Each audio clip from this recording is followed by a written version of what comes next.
नमस्कार दोस्तों। झारखंड विधानसभा चुनाव 2024 का दूसरा चरण 20 नवंबर को होने वाले हैं। जैसे पहला चरण यानी कि चरण 1 में 13 नवंबर को हुआ 43 सीटों पर। अब 20 नवंबर को होने वाला है। इस चरण में कुल 38 विधानसभा सीटों पर मतदान होगा। झारखंड की राजनीति में इस चरण का बेहद महत्वपूर्ण स्थान है, क्योंकि इसमें कई महत्वपूर्ण क्षेत्र और राजनीतिक गढ़ शामिल है।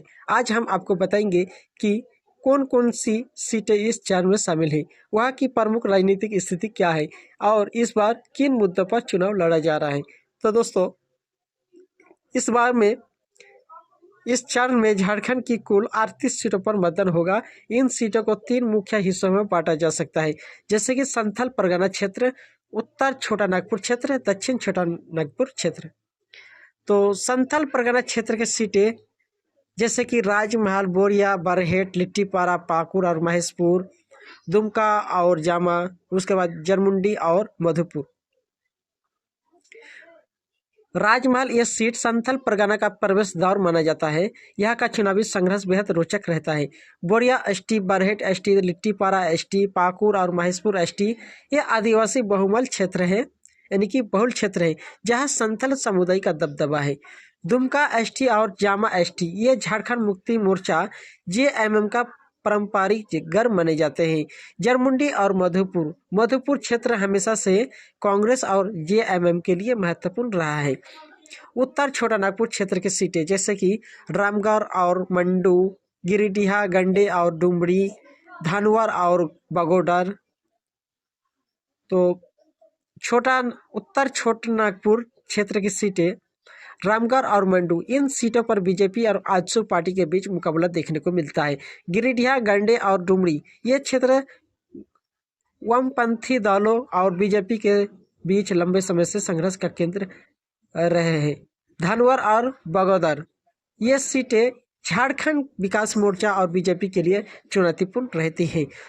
अब बात करते हैं दक्षिण छोटा नागपुर क्षेत्र की सीटें जैसे सिल्ली और खिजड़ी एसटी, धनबाद, झड़िया और चंदन कियारी एससी, गोमिया और बेरमो।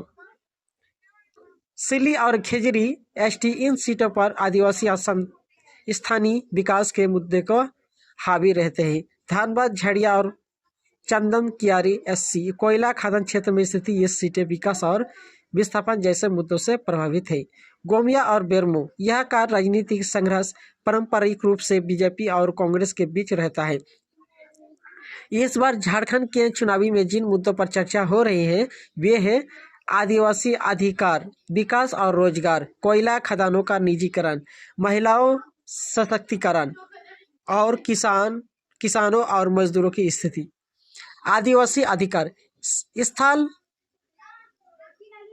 संथाल परगना के क्षेत्र में आदिवासी अधिकारों और जमीन के मुद्दे पर राजनीतिक बहस की छिड़ी हुई है। विकास और रोजगार की बात करें, खासकर धनबाद और उसके आसपास के क्षेत्र में रोजगार और विकास मुख्य मुद्दे हैं। कोयला खदानों का निजीकरण, धनबाद और चंद्रपुरा जैसे क्षेत्र में यह मुद्दा बड़ी भूमिका निभा सकता है। महिला सशक्तिकरण, राज्य सरकारी की योजनाओं जैसे सावित्री बाई फूले किशोरी समृद्धि योजना और महिला सम्मान योजना यानी कि मैया सम्मान योजना पर भी मतदाता ध्यान दे रहे हैं। किसानों और मजदूरों की स्थिति, ग्रामीण इलाकों में किसानों की स्थिति और महंगाई के मुद्दे पर चर्चा हो रही है। झारखंड मुक्ति मोर्चा जैसे कि संथाल परगना जेएमएम का गढ़ माना जाता है। हेमंत सोरेन खुद इस क्षेत्र में गहरी पैठ रखते हैं। पार्टी आदिवासी अधिकारों और स्थानीय रोजगार के मुद्दे को जोर शोर से उठा रही है। भारतीय जनता पार्टी बीजेपी की बात करें, बीजेपी इस बार विकास और डबल इंजन सरकार के नाम पर वोट मांग रही है। पार्टी का जोर शहरी क्षेत्र जैसे धनबाद और बोकारो पर है। कांग्रेस की बात करें, कांग्रेस पार्टी गठबंधन में रहकर संतुलित चुनावी रणनीति अपना रही है। मधुपुर और रामगढ़ जैसे सीटों पर पार्टी का जोर है। आजसू पार्टी रामगढ़ और मंडू जैसे सीटों पर आजसू का दबदबा है।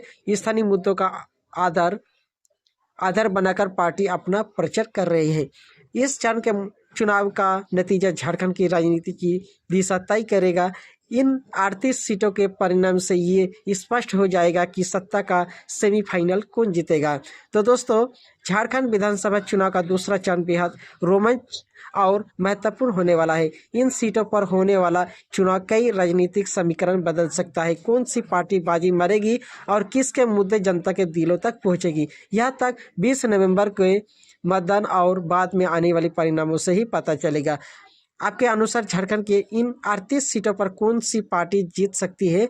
क्या जेएमएम अपना गढ़ बचा पाएगी या बीजेपी नए क्षेत्र में सेंध लगाएगी? हमें कमेंट में जरूर बताइए। धन्यवाद दोस्तों, मिलते हैं अगले वीडियो।